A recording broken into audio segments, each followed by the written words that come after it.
the slow night watch of London in the Middle Ages. Tonight, we are going to walk very slowly through the streets of London in the Middle Ages. Not at noon, when the market is loud and the carts are grinding their wheels into the mud. Not in the morning, when bakers are carrying loaves out into the open air and fishmongers are arguing over baskets of herring, and apprentices are being sent on errands with no great dignity. We are going to walk at night, a quieter hour, a dimmer hour, an hour of shuttered windows, locked doors, damp stone, old timber, and little points of candlelight. Our guide is not a king, or a knight, or a bishop, or a merchant prince in a fur-lined gown. He is an ordinary man wrapped in wool, carrying a staff, perhaps with a lantern, perhaps with a horn, perhaps with nothing more impressive than a tired face and a pair of shoes that have seen too much mud. He is a night watchman. His work is not grand. It is not especially comfortable. It is often cold. It is probably dull, but it is necessary. In a city of the Middle Ages, night is not simply the absence of day. Night is a different kind of place. Streets that seem familiar in daylight become narrower and stranger. The tall upper stories of houses lean closer together. Signboards creak above doorways. Gutters glisten. The river smells stronger. Dogs bark at nothing in particular. Somewhere, an apprentice coughs in his sleep above a workshop. Somewhere else, a horse shifts in a stable and knocks softly against a wooden rail. And somewhere, a watchman begins his rounds. So let us imagine London in the late Middle Ages, not as a grand painting and not as a battlefield, but as a lived-in city. A city of shops and churches, alehouses and yards, lanes and gates, bakehouses and bridges. A city where thousands of people sleep behind wooden shutters, under tiled roofs and thatched roofs, near hearths that are meant to be banked safely for the night. That last part matters. Fire is one of the great fears of the town in the Middle Ages. London is full of wood. Timber frames, wooden stalls, wooden signs, wooden floors, wooden beams, wooden furniture, bundles of kindling, rushes on floors, straw in stables, barrels, baskets, carts, ladders, and fences.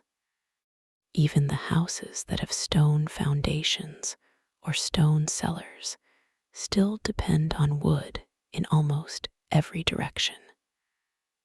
A careless flame can become a disaster.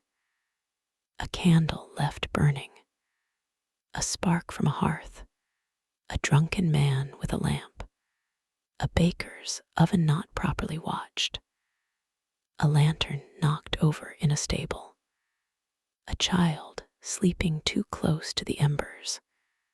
So the night watchman walks. He is not only watching for thieves, he is watching for smoke. He is watching for open doors. He is watching for strangers lingering in lanes after curfew. He is watching for fires that should be out, for quarrels that have not quite ended, for tavern noise that has gone on too long, for men who have had too much ale and not enough sense, and for little disturbances that might grow into larger ones. His work begins as the day folds itself away. Before the city sleeps, it must close itself. The shops begin to shut. Wooden shutters come down over counters. In many shops of the Middle Ages, the front of the building opens outward in the day, almost like a stall built into the house itself. Goods are displayed toward the street, and the household works behind them or above them. At evening, boards are pulled back into place, latches are set, and the shop becomes a wall again. A mercer covers cloth. A pewterer brings cups and plates inside. A spice seller closes jars and boxes. A shoemaker gathers up lasts and scraps of leather. A barber surgeon cleans his tools, perhaps not as thoroughly as we would wish, but enough for his own habits. A scrivener stacks papers. A candle maker puts away tallow and wicks. A fishmonger, whose goods do not politely stop smelling at sunset, does what he can. In Cheapside, the great market street, the noise slowly drains away. It does not vanish all at once. Nothing in a city vanishes all at once. A cart is still being moved. A boy is still being scolded. Someone is counting coins. Someone is sweeping. Someone is trying to get one last sale. Someone is arguing that the weight was wrong. Someone is saying he will return in the morning, though perhaps he will not.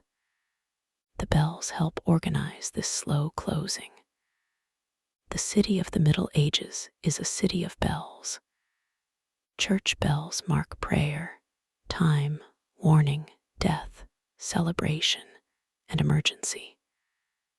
They do not give time in the exact, private, pocket watch way that later centuries will enjoy.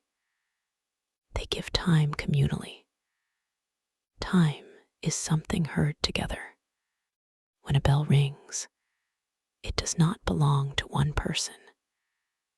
It falls over the parish, over roofs, over lanes, over yards, over the river mist, and everybody hears it according to their own business.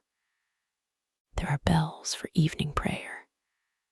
There may be a curfew bell, reminding households to cover fires and settle indoors. The word curfew itself comes from the idea of covering the fire. It is not merely a rule about bedtime. It is a practical measure in a city where flame is both servant and enemy. Imagine a household after the evening meal. The fire is not simply put out in the modern sense. Fire is work. Fire takes fuel. Fire takes effort. If one can preserve embers safely overnight, one does not need to begin again from nothing in the morning. So the embers may be banked, covered in ash, kept under control. The flame is lowered into sleep, just as the household is lowered into sleep. Doors are barred. Bolts are pushed into place. Chests are closed. In a wealthier home, valuables may be locked away. In a poorer home, there may be fewer valuables, but still plenty worth protecting. Tools, clothing, bedding, food, a pot, a knife, a pair of shoes. These are not small things when replacing them is difficult. The family sleeps close. People in the Middle Ages are not usually sleeping in separate quiet rooms, each with a private lamp and a personal nightstand. Many sleep in shared spaces. Servants, children, apprentices, relatives, lodgers, all tucked into the practical arrangements of the household. A bed is furniture, but it is also property. Bedding is valuable. A blanket is a serious possession. A good mattress, stuffed with wool or feathers or straw, depending on means, is not taken for granted. Above some shops, the apprentices settle in. They are boys or young men bound to masters to learn a trade. Their lives are disciplined, at least in theory. They rise early. They work hard. They run errands, clean, carry, fetch, sweep, stir, grind, polish, and learn. They are also young, which means they do not always sleep when told. Some whisper. Some laugh. Some dream of becoming masters. Some dream of going home. Some dream of eating more. Below them, the street darkens. This is when the watch becomes more important. There is no modern street lighting. There are no electric lamps, no steady orange glow, no headlights slipping along wet pavement. Light comes from fire, and fire costs something. A lantern is a tool. A candle is a resource. Torches are not casually burned for atmosphere. They smoke, drip, and require fuel. The night in London of the Middle Ages is not pitch black everywhere, but it is much darker than a modern city. Light gathers in small places, at doorways, in windows, near religious houses, beside a guard, around a late traveler, or in the hand of someone who has a reason to be moving. The watchman knows the city in this dimness. He knows where the ground dips. He knows which lane is narrow enough that two men with bundles cannot pass without turning sideways. He knows which corner smells of a particular tanner's yard. He knows where a gutter overflows. He knows which tavern tends to become loud near closing. He knows which household has a dog that barks before one even reaches the door. His knowledge is not written in a book. It is in his feet. The city itself is still enclosed by walls and gates. London in the Middle Ages is not endless. It has edges. The old Roman wall, repaired and altered through the centuries, still helps define the city. There are gates such as Ludgate, Newgate, Aldgate, Bishopsgate, Cripplegate, Aldersgate, and others, each with its own traffic and associations.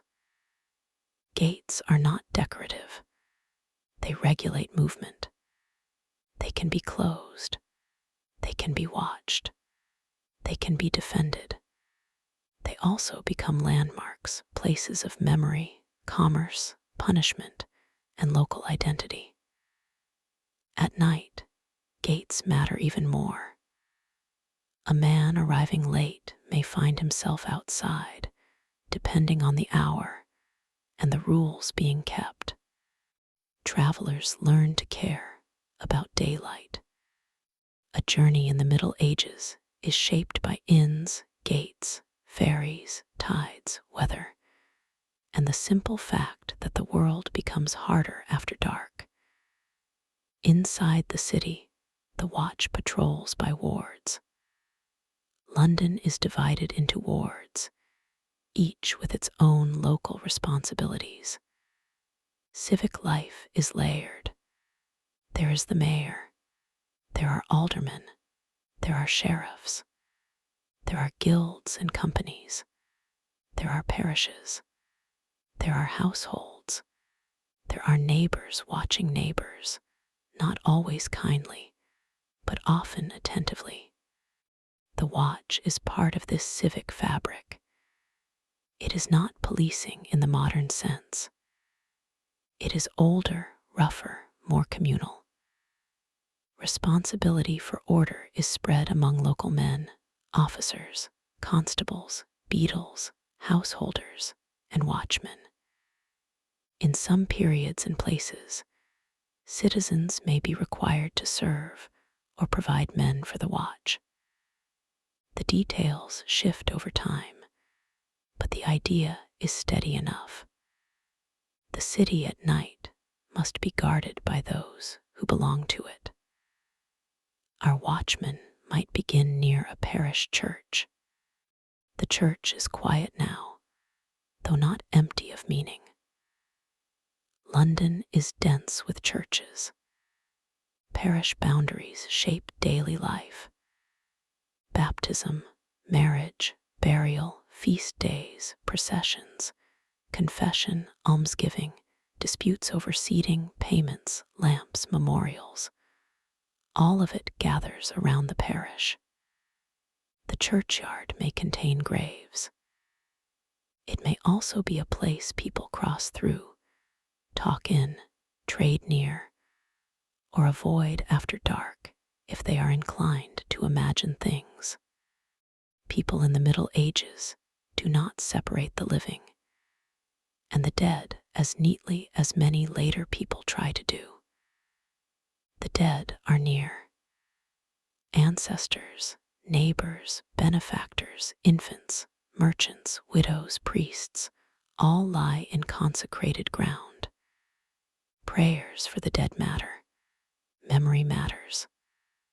A person may hope to be remembered in a will, in a chantry, in a light burning before an altar, in the speech of those who remain. But at this hour, the churchyard is mostly still. The watchman passes the wall. He may hear the faint sound of someone praying indoors. He may hear a baby crying. He may hear a cough. Coughs are common in a smoky city.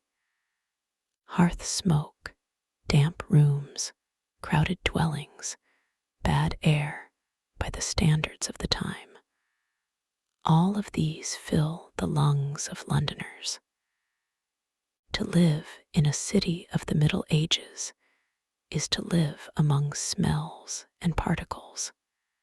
Wood smoke, animal dung, ale, bread, fish, wool, sweat, wet leather, cooking fat, sewage, river mud, incense, damp stone, and sometimes flowers from a garden or herbs hung in a room. The night does not remove the smells. It rearranges them. The river becomes more noticeable. The Thames is not only scenery. It is work. It is transport, food, waste, boundary, road, and weathermaker. Boats move goods. Fish are caught. Watermen make their living. Wharves receive timber, wine, grain, stone, cloth, and countless other goods. The river connects London to the sea and to the inland world. At night, the river sounds different. Water slaps softly against steps and moored boats. Ropes creak. A boat shifts. Somewhere, a man may be sleeping near cargo, guarding it because cargo is money, and money has a way of attracting hands. The watchman may not patrol the river itself, but the river presses into his work. Thieves may use waterside lanes. Goods may disappear from wharves. Drunken men may stumble too close to the edge. Strange visitors may come by boat, and the smell of low tide may drift into the city with an authority of its own. London Bridge is another world. The bridge in the Middle Ages is not a plain crossing. It is a crowded structure with buildings upon it, shops, houses, a chapel, traffic, and noise by day. It is one of the city's marvels, practical and strange. To modern eyes, a bridge covered in buildings seems almost impossible. But to Londoners of the Middle Ages, it is part of the ordinary map of life. At night, the bridge narrows into darkness and shadow. The shops close. The households above them sleep. The river moves below. The bridge has gates and defensive features. It is a route, but also a place. A man crossing it late may hear water through the arches, strong and uneven, especially when the tide is running. The Thames is tidal at London, and the bridge affects the water's movement. The sound would be familiar to those who lived near it, but familiar does not always mean gentle. Our watchman may not linger there unless his round requires it. He has streets to cover. Let us follow him inland. The street's surface underfoot is not a smooth, modern pavement. There may be stones, packed earth, mud, refuse, straw, and whatever rain has recently made of all these. Some streets are better maintained than others. Wealth, traffic, and civic attention matter. Important streets may be paved or partly paved. Smaller lanes may be worse. The city government does issue rules about cleanliness, waste disposal, obstruction, and trades that create nuisance. The fact that such rules exist tells us two things. First, people cared about order and cleanliness. Second, people kept making messes. At night, one walks carefully. The watchman carries his staff not merely as a weapon, but as a sign of office and a practical aid. He may test the ground. He may knock on a door. He may push something aside. He may use it to look more serious than he feels. He turns into a lane where the upper stories of houses lean outward. Many urban houses of the Middle Ages are timber framed. Space is valuable, so upper floors may project over lower ones. The effect can make a narrow street feel narrower still. By day, this creates shade and crowding. By night, it creates a tunnel-like feeling. The sky is a strip above. The moon, if there is one, appears between roof lines. Rain drips from eaves. A signboard swings gently. A signboard matters because many people cannot read, or do not read easily, and signs must speak in images as well as words. An inn might have a painted animal. A shop might show the tool of its trade. A tavern might be known by a sign rather than by a street number, because street numbers are not part of life in the Middle Ages in the modern way. You do not say, go to 14 such and such street. You say, near the sign of the Swan, or beside the church, or opposite the well, or by the conduit, or 2 doors from the goldsmith's shop. The city is navigated by memory and landmarks. This gives the night watchman a particular kind of map, carries it inside him, built of corners, doors, smells, signs, gates, churches, and troublesome households. He pauses near an alehouse. The door is shut, but sound comes through it. Ale is central to daily life in the Middle Ages. Not every drink of ale is a riotous occasion. Ale can be ordinary nourishment, safer, and more filling than some water sources, though the old claim that people in the Middle Ages never drank water is too simple. They did drink water, depending on place and circumstance. But ale is everywhere. It is brewed in households, sold by alewives and brewers, regulated by local authority, judged by quality and measure, and consumed by workers who need calories as much as comfort. By night, ale can also become a problem. Men linger, voices rise. Someone insists he has not had too much. Someone else sings. A stool scrapes. A cup falls. A laugh turns into an argument. The watchman waits. He does not burst in for nothing. He listens. In the city of the Middle Ages, noise itself is a form of public behavior. A household that disturbs the street may draw attention. A quarrel can become a legal matter. Insults matter. Reputation matters. Witnesses matter. Neighbors know who shouts, who drinks, who cheats, who beats, who borrows, who repays, who lets apprentices run wild, and who keeps a respectable door. Respectability is not a private mood. It is observed. The watchman taps the door with his staff. Inside, the voice is lower, perhaps. Or perhaps they do not. He calls a warning. It may be enough. Most nights, most problems do not become stories.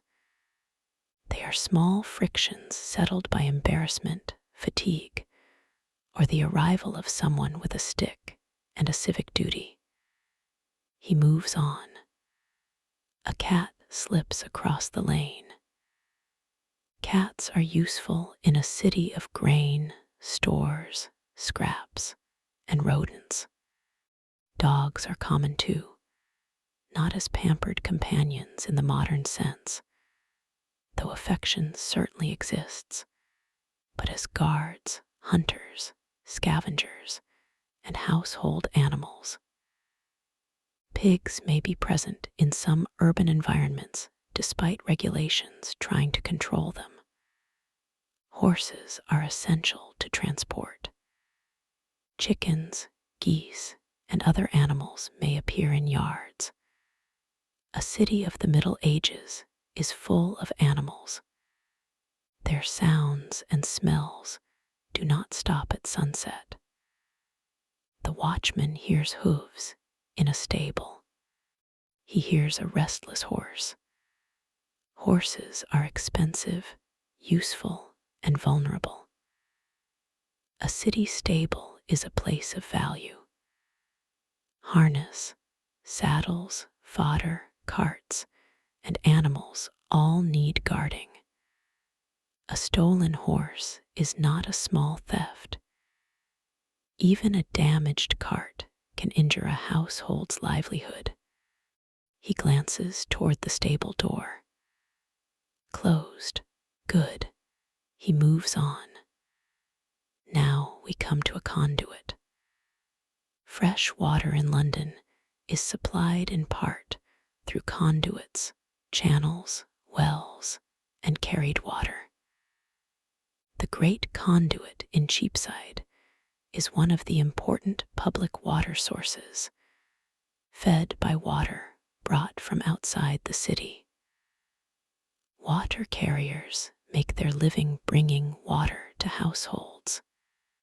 Access to clean water is a constant concern, though people in the Middle Ages do not think about germs in the modern scientific sense. They do understand that some water is foul, that smells can be unhealthy, and that certain sources are preferable. By day, a conduit is a place of gathering. By night, it stands quiet. The watchman may pause there, because public places invite trouble. A person loitering by a conduit at night may have a reason, but the reason may not be innocent, or it may be entirely innocent and still inconvenient. He sees no one, only the dark shape of the structure, the wet stones, and perhaps a small shine of water. He continues, "We should remember that the watchman himself may be tired. This is not a romantic occupation. If he has other work by day, night duty is a burden. If he is paid, the pay may not feel generous. If he is serving because the ward requires it, he may be thinking about lost sleep. He may be cold. His feet may hurt. His cloak may be damp. His stomach may be unsettled from cheap ale or old bread. He may be worried about his own household. A city is guarded by imperfect people. That is one of the calming things about history in its own way. So much of the world was not held together by heroic excellence. It was held together by tired people doing enough to close the gate, enough to bank the fire, enough to sweep the shop, enough to check the latch, enough to answer the bell, enough to walk the lane one more time.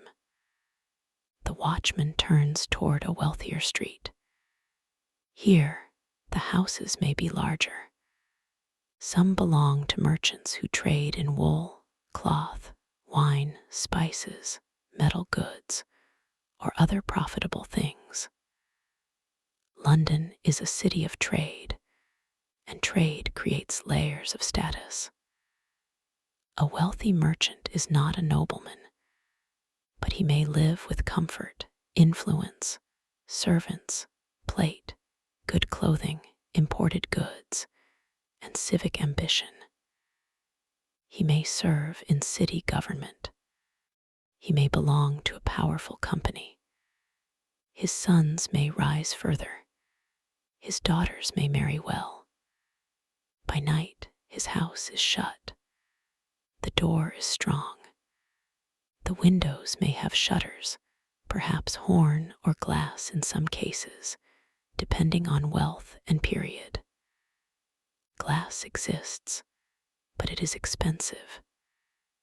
Many windows rely on shutters, oiled cloth, horn panels, or other practical solutions. A warm, bright, transparent window in every room is not the norm in the Middle Ages. Inside, there may be a hall, chambers, storage rooms, a kitchen area, sleeping spaces, and goods packed away. The household is also a workplace. Business and family are not separated as neatly as in later office life.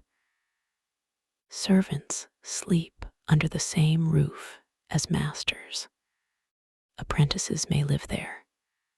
Ledgers, goods, tools, and domestic life mingle. A merchant's house may contain more locks than a poor man's house, because there is more to lock. But locks are not magic. The watchman looks at the door, still closed. A lantern glows faintly behind a shutter. Perhaps someone is awake with a sick child. Perhaps a servant is tending the fire. Perhaps a merchant is still counting, because money can keep a man awake more effectively than fear. The watchman does not know. He moves on. Soon he reaches a more troublesome lane. Every city has them. Not necessarily evil places, not places of constant danger, but places where order is thinner. Narrow alleys, cheap lodgings, taverns, brothels, were tolerated or suppressed according to local rules and shifting enforcement. Houses where strangers come and go. Corners where gambling happens. Places where a man can disappear into the crowd by day and into the dark by night. London in the Middle Ages has courts for law, but it also has reputation, neighborhood pressure, guild discipline, church correction, and occasional sudden violence. Life is not lawless, but neither is it gentle. Men carry knives as tools, and tools can become weapons. Quarrels over debt, insult, spilled ale, trade, wages, and sexual jealousy can turn physical. The watchman is not eager to be in the middle of such things. He hears footsteps. He stops. The footsteps stop too. This is the kind of moment that sounds more dramatic than it may be. It might be a thief. It might be a servant. It might be a man going to fetch a midwife. It might be a priest called to a deathbed. It might be a drunk trying to remember where he lives. It might be another watchman. The darkness makes all possibilities wider. The watchman raises his lantern, if he has one. A figure appears, wrapped in a cloak. The exchange is brief. Who goes there? A name, a household, an errand. Perhaps the watchman knows the name. Perhaps he does not. If satisfied, he lets the person pass. If not, he may call another man or bring the stranger to a constable or hold him until morning. The details depend on circumstances. Enforcement in the Middle Ages is often personal and local. Who are you? Who knows you? Whose servant are you? Where are you lodged? Who will answer for you? Identity is social. A stranger is not merely someone unknown. Stranger is someone without a web of trust in that place. The figure passes. The watchman watches a moment longer, then walks on. Above him, behind a shutter, someone has heard the exchange and is now lying awake, listening for more. The city sleeps lightly. Now let us visit Newgate. Newgate is both a gate and, famously, a prison. Prisons in the Middle Ages are not designed as modern correctional institutions. They are holding places, places of debt, accusation, punishment, waiting, and misery. Conditions can be harsh. Food, bedding, and treatment may depend on money. A person with resources may survive imprisonment more comfortably than one without them. The poor suffer in ways that records mention only briefly, if at all. At night, the prison is a heavy presence. The watchman may not need to enter. He simply passes near it. The stones are dark. The gate looms. Somewhere inside, people are awake who would rather not be.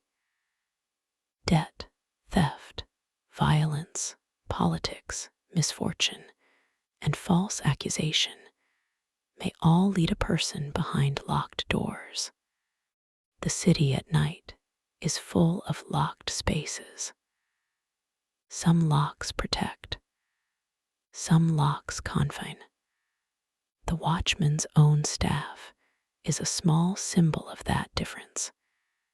He is there to keep some people safe from others, and sometimes to bring others into custody. The boundary between public order and personal suffering is not always neat. He keeps walking. The cold settles more deeply now. Clothing in the Middle Ages is layered.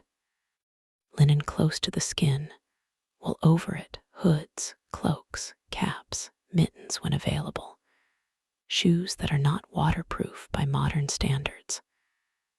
Wet wool can still warm, but dampness is persistent. In winter, night duty is unpleasant. In summer, the city smells stronger and tempers may stay awake longer. Every season gives the watchman a different annoyance. Let us say it is late autumn. The air is wet, but not frozen. The moon appears and disappears behind clouds. Rain earlier in the day has left the streets soft in places. The gutters carry thin streams of refuse and water. A rat moves along a wall, then vanishes.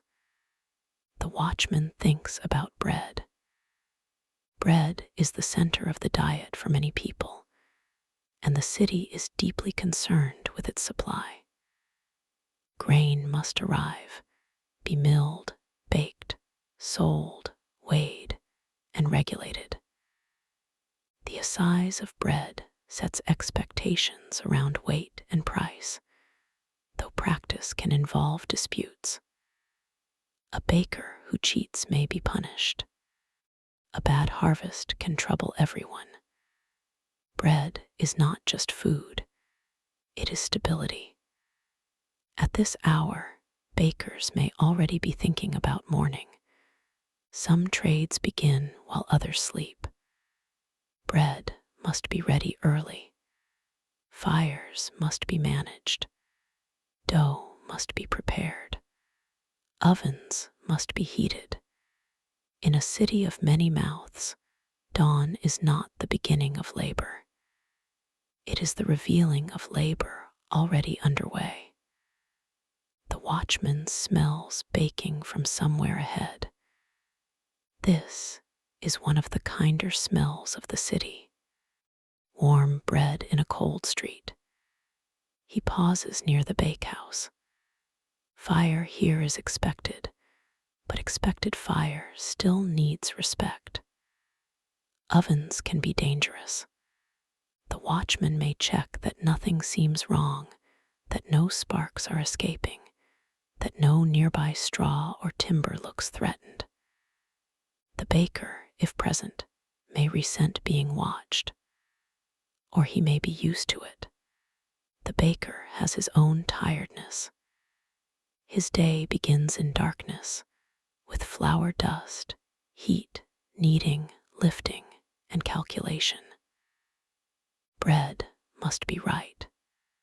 Too small, too burned, too dear, too poor in quality, and people complain. In a world where hunger is never an abstract concept, the baker's work is watched by everyone. The watchman moves on with the smell of bread behind him. Now the streets are quieter. This is the deep part of the night. Not midnight in a precise clock sense, but that stretch when most decent households are asleep, and most indecent households have either quieted down or become obvious.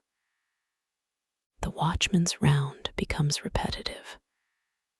Lane, door, corner, churchyard, stable, conduit, shop front, gate, alley, and back again. He may meet other watchmen. They may speak briefly. They may share a complaint about the cold. They may mention a suspicious man seen near a tavern. They may say nothing. The work is partly repetition, and repetition is exactly why it fits the night. In daylight, the city changes by the minute.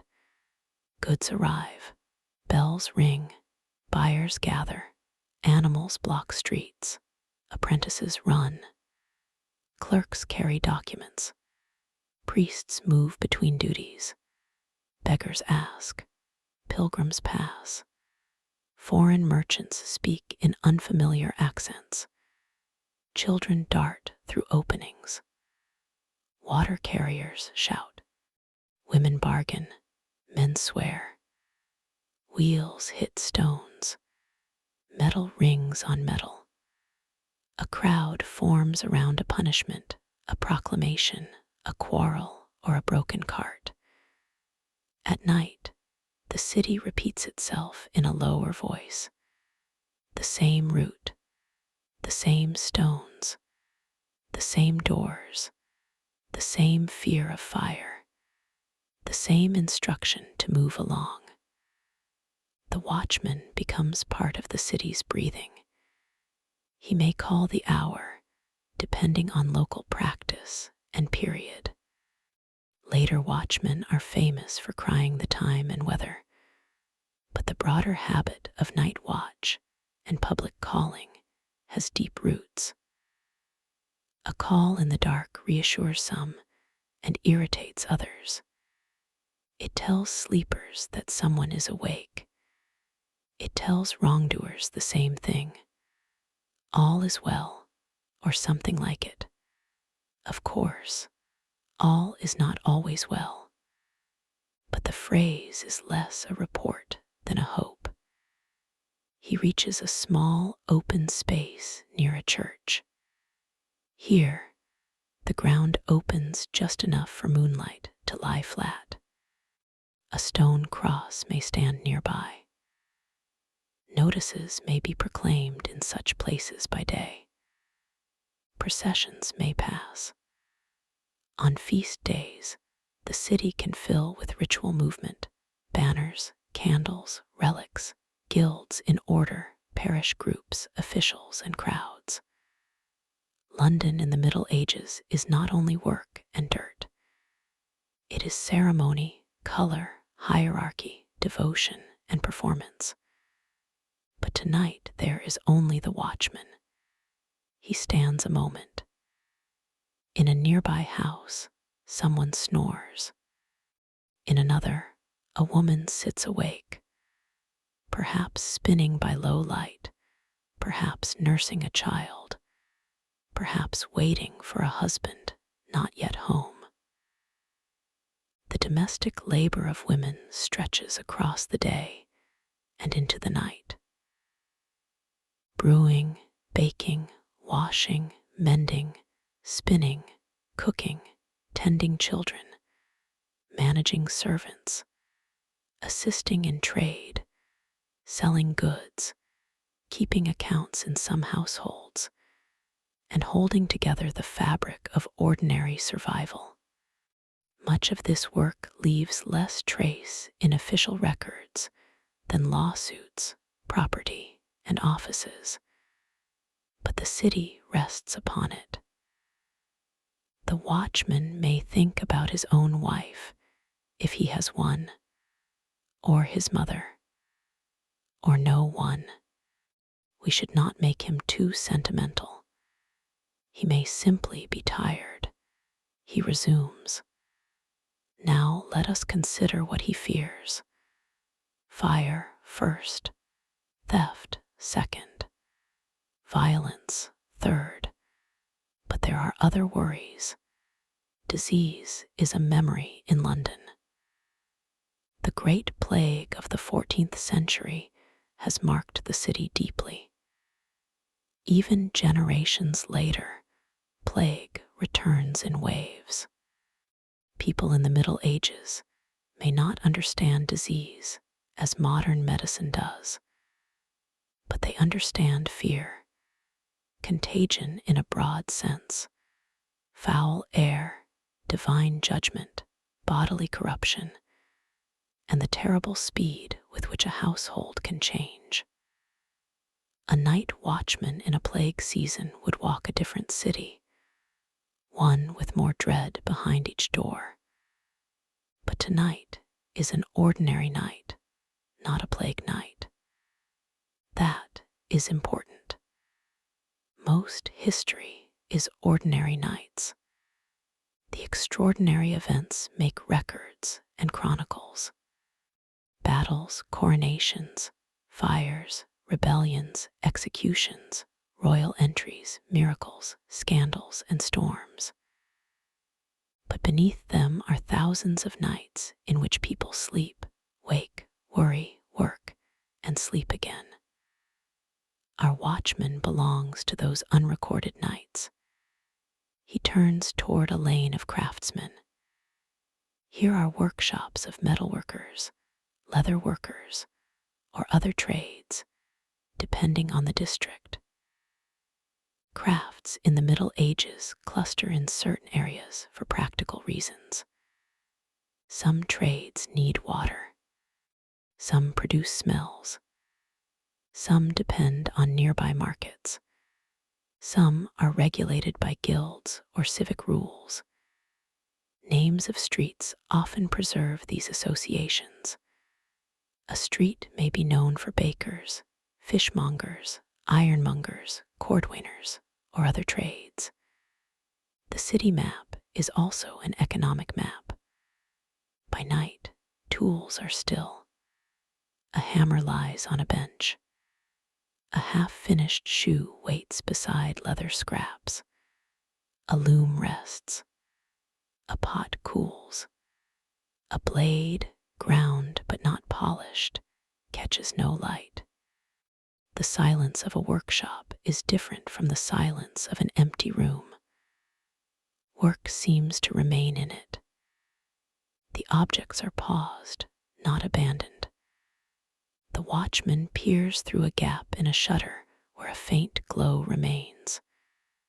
Perhaps the hearth is safe. Perhaps not. He knocks lightly. No answer, he waits.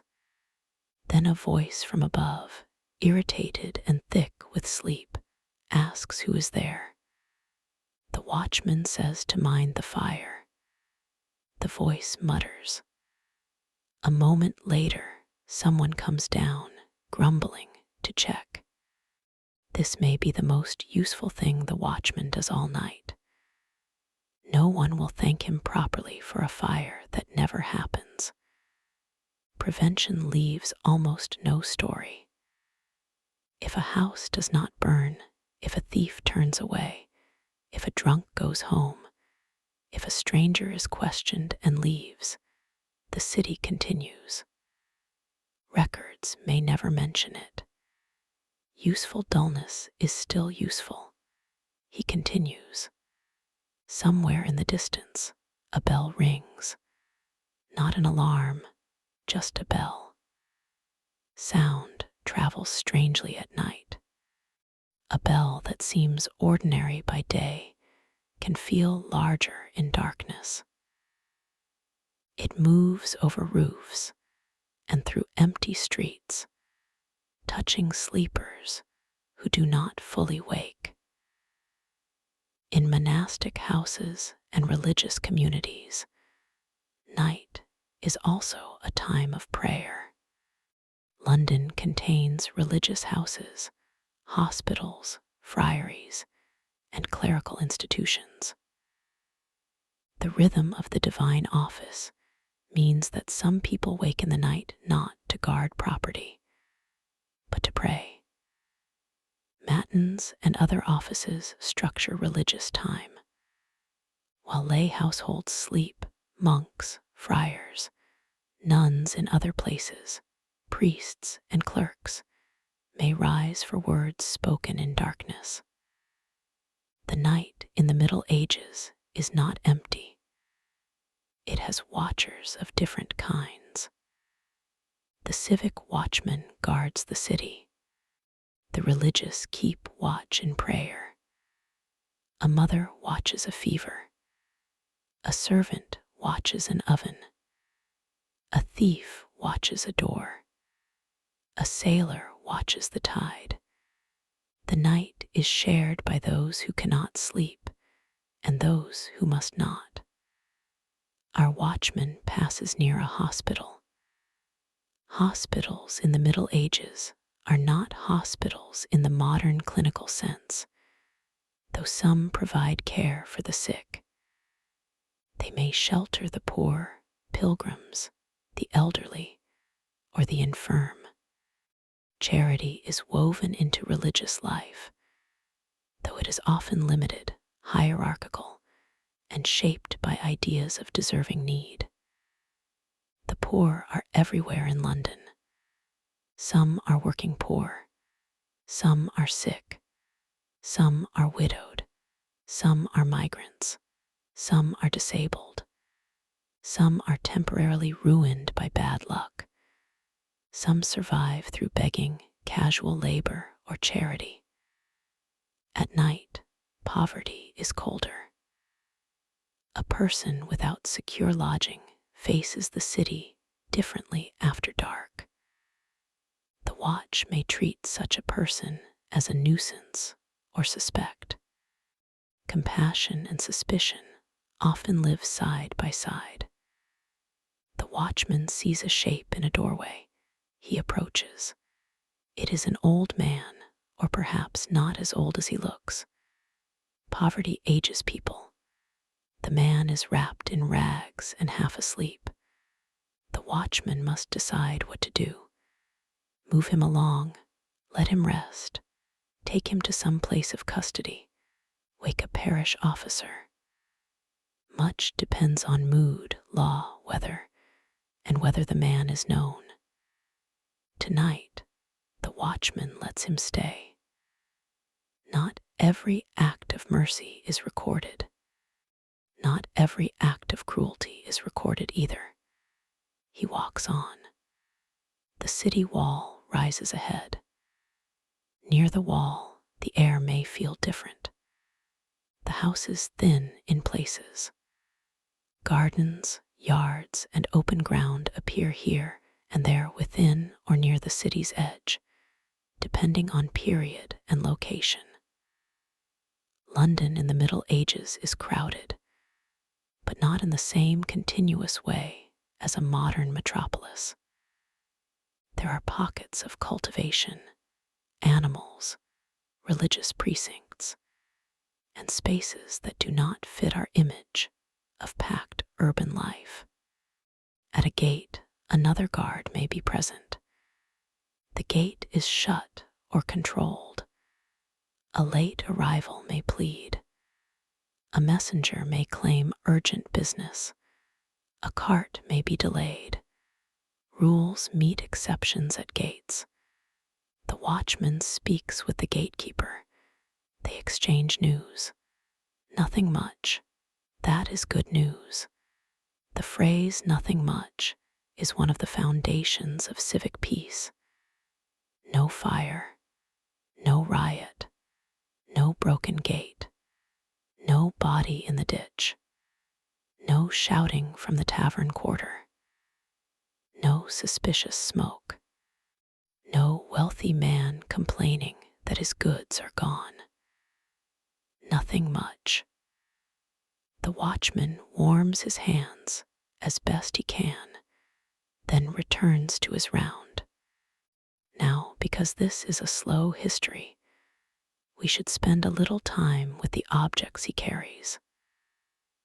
A lantern, if he has one, may be made with horn panes rather than glass, especially for ordinary use.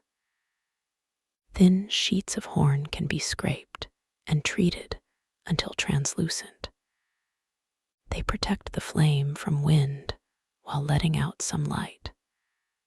The light is not bright. It is a small, living thing. It trembles when he walks. It reveals a few feet of wall, a puddle, a threshold, the lower half of a door, the shine of an eye, then moves on. A staff is simpler. Wood shaped by use. It can strike, point, knock, steady, and signify authority. A watchman with a staff is still just a man, but he is a man acting for the city. That matters. In a society of visible signs, clothing, badges, staffs, seals, liveries, and tools of office tell people who may command whom, at least in theory. He may carry a horn. A horn can call for help or signal alarm. In a dense city, sound is faster than feet. A cry of fire, a horn blast, a bell, these can wake a street. Firefighting in a city of the Middle Ages depends on neighbors, buckets, hooks, ladders, and pulling down structures if necessary to stop flames spreading. There is no professional fire department in the modern sense. There is communal emergency. He may carry a cloak. This may be the most appreciated object of all. A cloak is shelter you can wear. Wool holds warmth. It can be pulled tight, lifted against rain, wrapped around shoulders, used while sitting, and cursed when soaked. He may carry a memory of supper. Pottage, perhaps, bread, ale, cheese if fortunate, a bit of fish or meat if the day allowed. Diets in the Middle Ages vary greatly by class, season, region, and religious calendar. The wealthy enjoy variety, spices, meats, sauces, imported goods, and display. The poor rely on grains, legumes, vegetables, ale, dairy, and whatever else can be obtained. Fish days and fasting days structure consumption. Food is not only preference, it is calendar, class, availability, and rule. The watchman's stomach growls. He ignores it. In one house, a child wakes and asks for water. In another, a man dreams of a debt.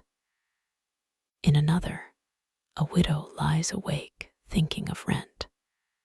In another, a young apprentice dreams of running away to sea, though he has never seen the sea and does not know how cold a ship can be. The watchman walks past all of them without knowing. This is one of the strange things about cities. Lives are stacked close together, yet hidden. A wall of timber and plaster separates one worry from another. A person can be surrounded by hundreds of sleeping neighbors and still feel alone. The city of the Middle Ages is communal, but not always intimate. People know each other's business, but not always each other's hearts. Now he reaches a tavern that is not quiet. Here we may spend a few minutes, because every night watch needs at least one tavern. The sign outside is barely visible. Inside, men are still awake. The hour is too late. The sound is not cheerful now, but ragged. One man is singing half a song. Another is accusing a third of cheating at dice. Dice are small, portable, and troublesome. Gambling is a recurring concern in moral and civic regulation. It wastes time, provokes quarrels, and moves money in ways that leave losers angry. The watchman knocks. No one listens. He knocks harder.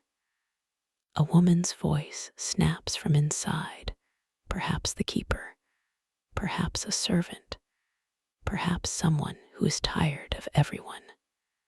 The door opens a crack. Warm air comes out, carrying ale, smoke, bodies, and old rushes from the floor. The watchman says the house must quiet. The men complain. A man of some local importance may insist he is allowed to finish his drink. Another may claim he was leaving anyway. A third tries to stand and discovers the bench has moved, though of course it has not. The watchman does not want a fight. He wants the door closed and the street quiet. After some talk, two men leave. One leans on the other. Their shoes scrape on the street.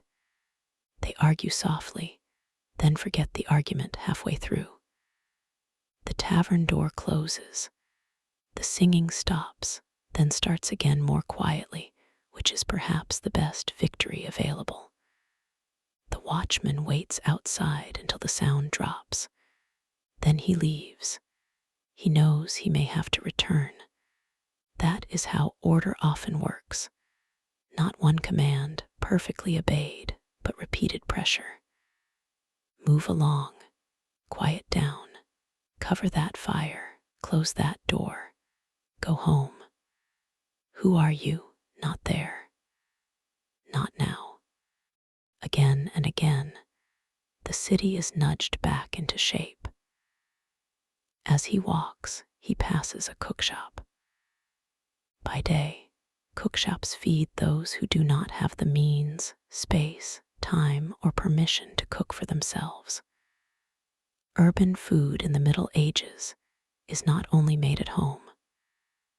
Prepared foods are sold in the street and from shops. Pies, cooked meats, fish, wafers, and other foods circulate through the city. Regulations attempt to control quality and prevent fraud, though fraud has a way of surviving regulation. At night, the cookshop is dark. A smell of fat remains in the boards. The watchman thinks again of food.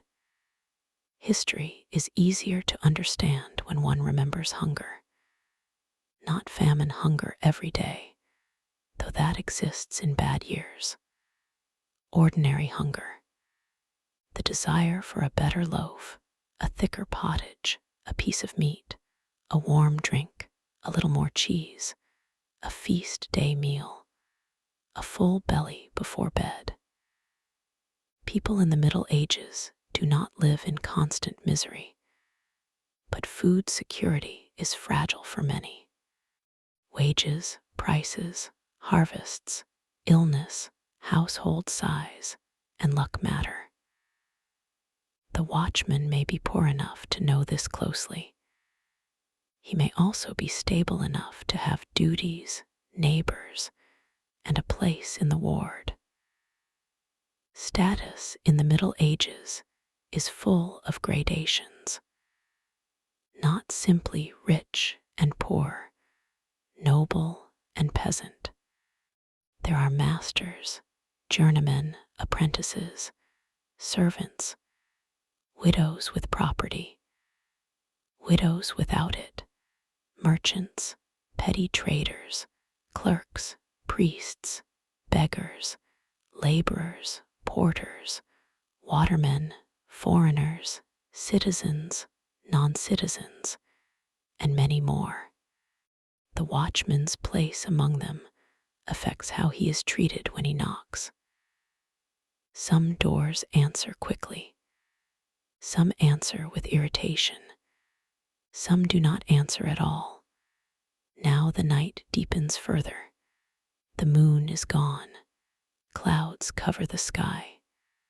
The watchman's world shrinks to the small circle of his route. In this darkness, sound becomes more important. A latch lifted, a whisper, a footstep, the scrape of wood, a cough, the faint crackle of fire, the splash of something poured into the gutter, the distant bark of a dog, the creak of a sign. He hears a sound near a shuttered shop. He stops. There it is again, a scraping. He moves closer. Someone is at the shutter. The figure bolts. The watchman shouts. A chase through a lane of the Middle Ages at night is not elegant. It is stumbling, slipping, breathless, and short. The thief, if thief he is, knows the lane or is lucky. The watchman runs a few steps, then slows. He is not young enough for heroics, or perhaps he is young but not foolish. He blows a horn or calls to another watchman. A dog begins barking. A window opens. Someone curses everyone involved. The figure is gone. The shutter is damaged but not opened. This too is a result. Not perfect, but something. In the morning, the shop owner will complain. The watchman will say he drove the man off. The owner may believe him or not. There may be talk of suspicious strangers. Someone may blame apprentices. Someone may blame outsiders. Someone may remember a man seen earlier near the market. The city will make a story out of partial facts. That is another constant in history. People rarely know the whole thing, but they talk anyway. The watchman examines the shutter, then moves on. His breath slowly settles. He is more awake now. For a while, every shadow looks like a person. Then the city calms again, and tiredness returns. He passes near the house of a physician, or perhaps an apothecary. Medical care in London of the Middle Ages is varied. University-trained physicians exist, especially for those who can afford them. Surgeons, barber surgeons, apothecaries, midwives, wise women, household remedies, charms, prayers, saints, and experience all play roles. Medicine is a mixture of learned theory, practical treatment, religious understanding, and inherited habit. Humoral theory shapes much formal medicine, with attention to balance among blood, phlegm, yellow bile, and black bile. Diet, bleeding, purging, rest, and regimen all matter. At night, medical need becomes urgent in a different way. A birth may begin. A fever may worsen. A wound may reopen. A person may call for a priest.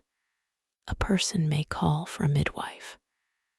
The watchman may be asked to guide someone through the dark, or to let a necessary person pass despite the hour. The city's rules are not meant to stop life from happening. They are meant to keep it from falling apart. Exceptions exist because babies do not wait politely for dawn, and the dying do not schedule themselves by curfew. Tonight, no one calls him. The apothecary's house is quiet. He walks on. A little wind comes through the lane. The signboards move. A drop of water falls from a roof edge onto the back of his neck.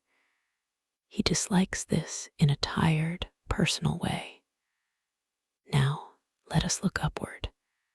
The upper rooms of houses in the Middle Ages hold sleeping bodies, stored goods, perhaps hanging herbs, perhaps tools, perhaps the better bedding of the household.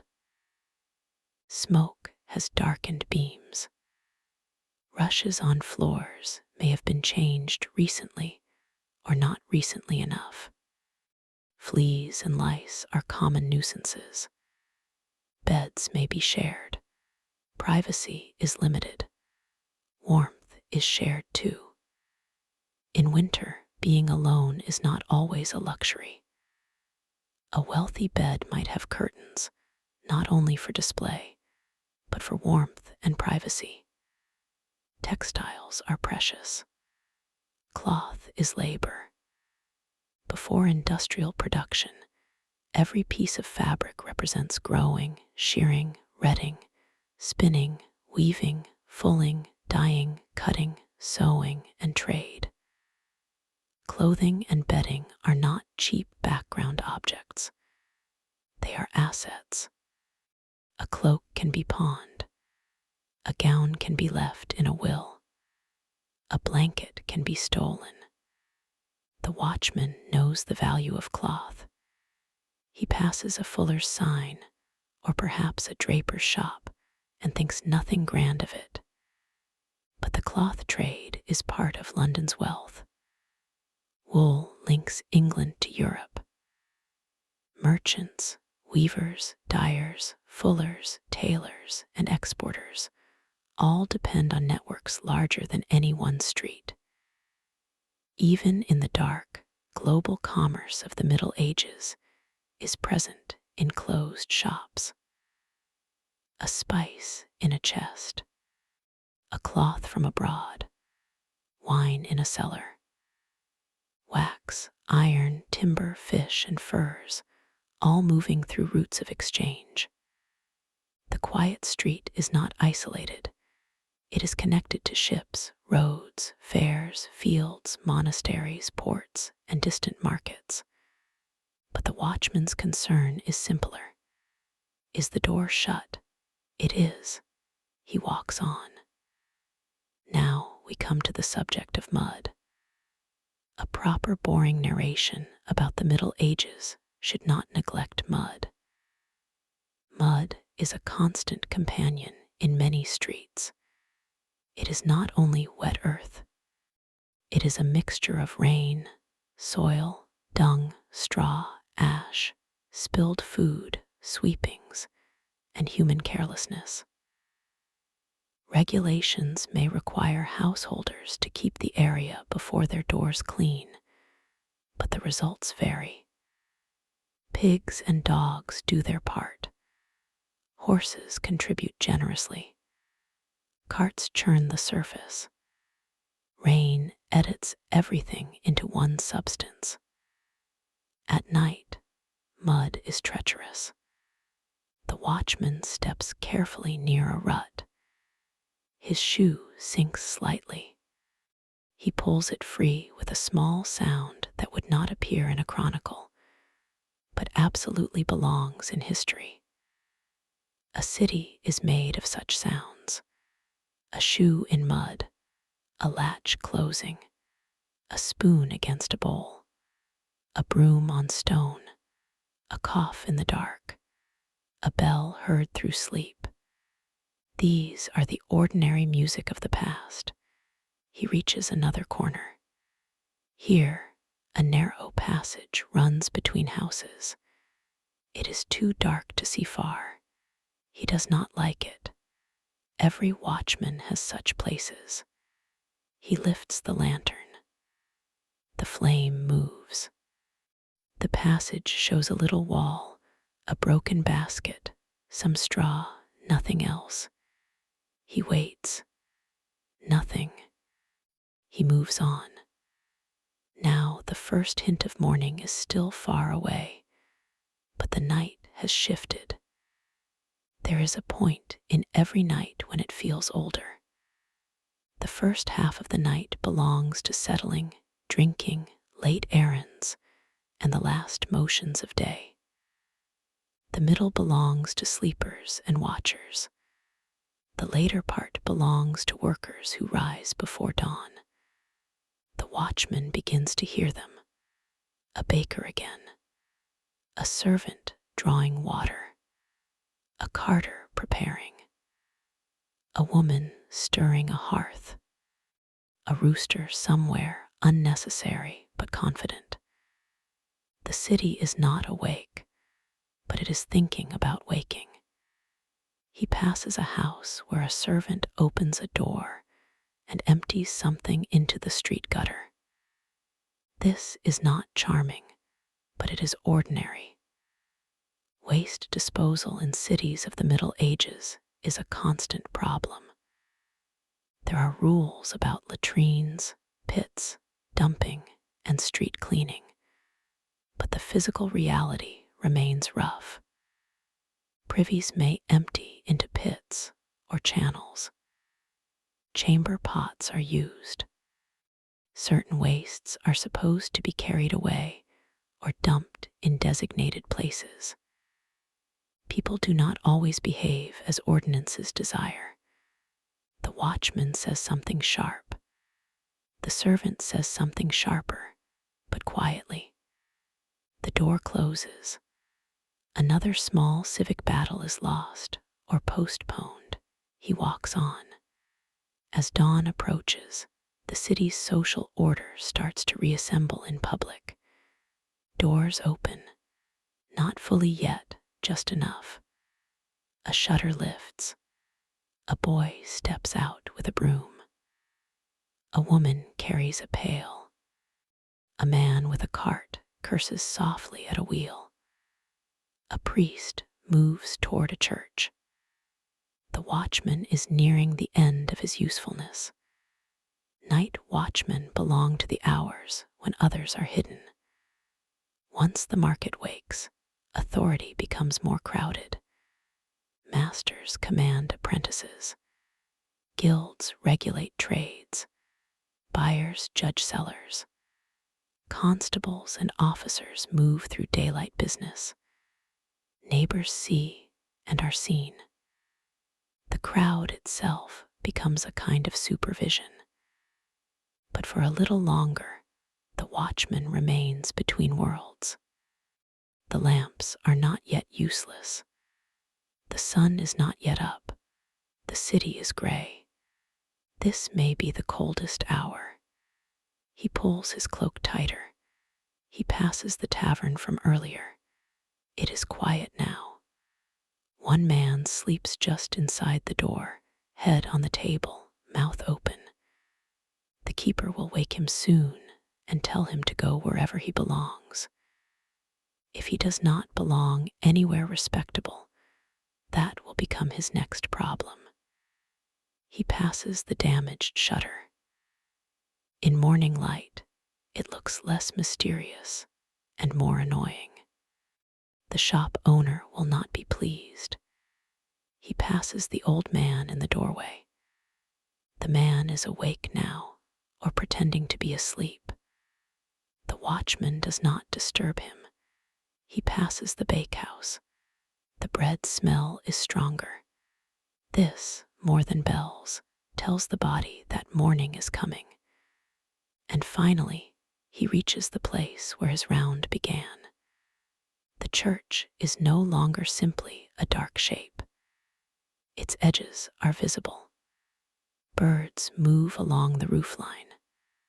A bell may ring for morning prayer. The first parishioners or clergy stir. Smoke begins rising from more hearths. The city exhales. The watchman's duty ends, or at least changes. Perhaps he reports to someone. Perhaps he speaks to the constable. Perhaps he returns the staff or lantern. Perhaps he simply goes home because the arrangement is less formal than we imagine. He may have a day of work ahead. He may sleep a little. He may eat bread and drink ale. He may complain. He has earned the right. What did he accomplish? No great villain was captured.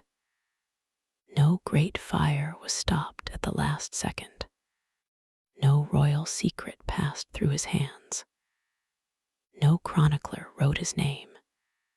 But the city survived the night. That is not nothing. A city of the Middle Ages is always vulnerable. To flame, hunger, disease, disorder, corruption, whether bad harvests, careless officials, greedy merchants, drunken quarrels, weak walls, blocked streets, and simple human foolishness. It does not survive because everyone is noble. It survives because enough people perform enough duties often enough. The baker bakes. The carter hauls. The servant draws water. The priest says the office. The mother tends the child. The apprentice sweeps. The merchant locks the chest. The gatekeeper closes the gate. The watchman walks. And then, after he has walked, the day begins again. The market opens. Cheapside fills. A cloth seller unfolds bright fabric.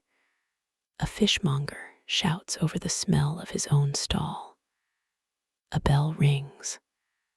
A child runs too close to a cart and is pulled back by the sleeve. A woman bargains hard over onions. A clerk hurries with documents tucked inside his gown. A horse drops manure in the street with complete indifference to civic order. An apprentice laughs and is slapped lightly on the back of the head. A merchant complains about the damaged shutter. A tavern keeper sweeps out old rushes. A poor man moves from a doorway into the morning crowd. Smoke rises. Bread cools. The Thames carries boats under the bridge. And somewhere, the watchman, who helped keep the night from becoming memorable, closes his eyes. This is the strange gift of ordinary history. The best nights leave little evidence. A night without a great fire. A night without a riot. A night without a gate forced open. A night without a household robbed. A night without a body found in the lane. A night that passes into morning so smoothly that no one thinks to write it down. For us, centuries later, that quiet is almost invisible. We tend to see the Middle Ages through events that broke the surface. Wars, plagues, cathedrals, kings, trials, revolts, invasions, burnings, miracles, murders, great works of art, great works of cruelty. But most people in the Middle Ages lived most of their lives in the spaces between those events. They waited for bread. They worried about rent. They patched clothing. They borrowed tools. They scolded children. They feared sickness. They enjoyed warm food. They listened to bells. They recognized footsteps. They knew which neighbor was generous and which one measured ale badly. They watched the weather. They slept when they could. And in London, when they slept, someone walked the lanes. Not always well, not always bravely, not always soberly, but often enough. The night watchman's round reminds us that life in the Middle Ages was not only spectacle, it was maintenance. The constant, repetitive maintenance of fire, food, doors, streets, rules, reputations, bodies, souls, and sleep. So, as we leave him, let us not leave him in a moment of excitement. Let us leave him in a room above a lane, his cloak hung to dry, his shoes near the wall, his staff returned, his hands cold but slowly warming around a cup. Outside, the city grows louder. Wheels begin. Bells answer bells. Someone is already angry about the price of something. Someone else is already late, but he is not walking now. He is sitting, then lying down. The bed is not grand. The room is not silent. Daylight leaks around the shutter. The city he guarded refuses to be quiet for him. Still he sleeps, and the city goes on. For a while, let us stay with that. The dark lane, the covered fire, the closed gate, the small lantern, the sound of the watchman's steps fading around the corner. The ordinary night kept ordinary. And then the morning.